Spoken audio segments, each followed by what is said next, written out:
Not gonna lie, whenever I read name the Meg, it immediately comes to my mind that running Family Guy joke, "Shut up, Meg," and that's just me. I'm not sure about you all. Hey everyone, welcome back. Let's watch Meg 2 The Trench Pitch Meeting by Ryan George. If you are new here, please leave a like and subscribe.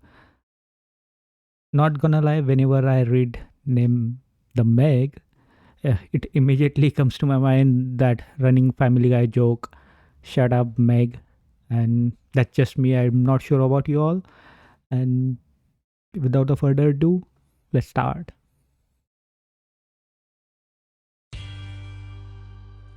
So, you got another Meg movie for me? Yes, sir, I do. Meg 2, The Trench. Ah, so like a megalodon gets into some World War I trenches and the soldiers have to fight it? No, this is like a deep sea trench at the bottom of the seafloor. Well, that doesn't make any sense. The soldiers would drown. Actually, there aren't any World War I soldiers. It's Jason Statham. He's back again, baby. Oh boy, what was his character's name again? You wouldn't retain it if I told you. That's true. Who is he? I don't care. And a bunch of other characters from the first movie are coming back too. Oh, nice. I remember them. Do you? No, didn't really think so. So anyway, his love interest from the first movie's dead now. Oh no, what happened? Well, turns out she ended up contracting off-screen deathinitis. That does sometimes happen between That- movies, yeah. Now Jason Statham's taking care of her daughter, Mei Ying, so he's basically a dad now. Very parental. And so in this movie, we're gonna have even more Megs and some freaking dinosaurs. Dinosaurs? Well, there are dinosaurs in the Meg books, sir. If these are based on books? They actually are, sir. See, books aren't always just about boring stuff. Sometimes they're about fun, crazy stuff, too. Well, geez, you just made me kind of want to learn how to read. Great. Or at least invent some kind of service where people read books to you. Audible. Well, I'm glad you're able to hear me, but don't steal my idea, you son of a gun. So what happens Audible. in the movie? Well, look, with a movie like this, sir, we all know what people are coming to see. Giant sharks. Human conflict. Right? And then a little bit of shark stuff at the end. You sure about that? Well, I figured Your visual Wait effects a guys minute. weren't sure of that. That's a good point. Yeah, okay. Tell me about this human conflict stuff. I'm in. Well, Jason Statham has been working with his deceased wife's brother, Ju Ming, right? Okay, And this freaking guy has a Meg in captivity that he discovered as a pup. so they're keeping it in a megalodon-proof containment thing? Completely megalodon-proof, sir, except for a megalodon-sized tunnel that's closed by a tiny gate. Oh, that should be fine, right? There's a gate. But then this megalodon escapes. What? So they're in their little submarines on a trench exploration run, and this Meg starts chasing them, so they go down under the thermocline. Which is something science-y, I'm pretty sure. That's right, it is. I knew it. It's this temperature transition area in the ocean that the Megs can't travel through. Gotcha. So then this Meg travels through it. Freaking useless. Thermocline, stupid thermocline. See, turns out there are some bad guys at the bottom doing some illegal mining, and they set off this big explosion that crashes the submarines and makes a hole in the thermocline. Oh, so they die? No, because the good guys have these super powerful suits that can resist the ocean pressure and like punch through concrete. I bet those are gonna come into play later when they fight the sharks.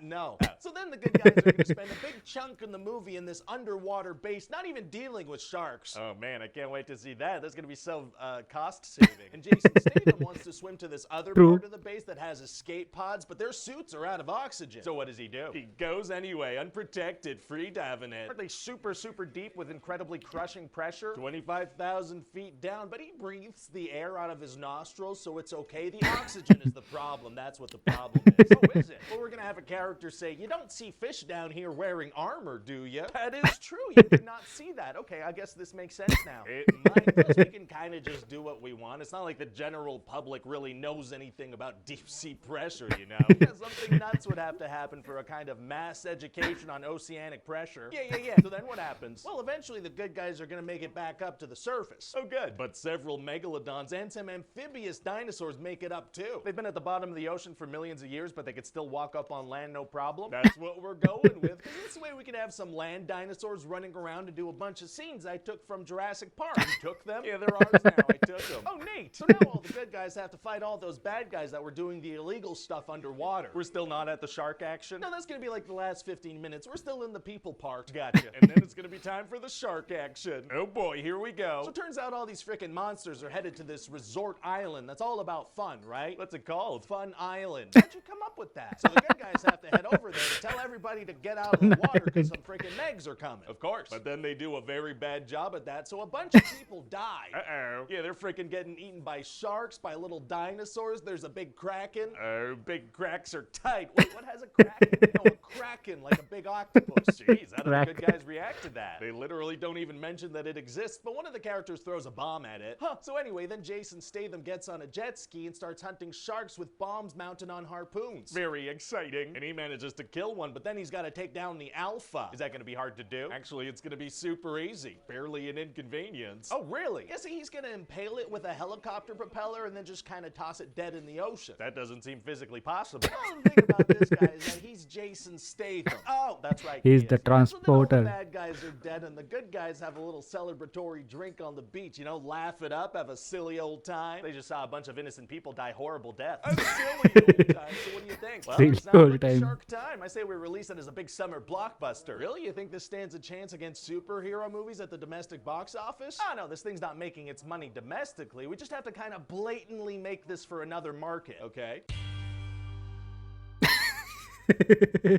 Hi everybody, Ryan George here. Thanks so much for watching that pitch meeting. I hope you enjoyed it. My break did just start, however, so I'm done talking. I'm not gonna say any more.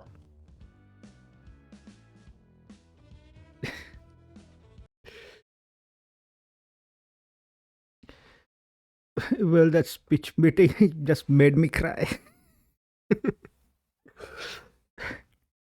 Too many plot holes, I guess. For full disclosure, I haven't watched the movie yet. I kinda knew what it was going when I watched the trailer, and it didn't surprise me at all. And it was hilarious. The pitch meeting was hilarious, guys. Please subscribe, Ryan George, and thank you all for enjoying it with me.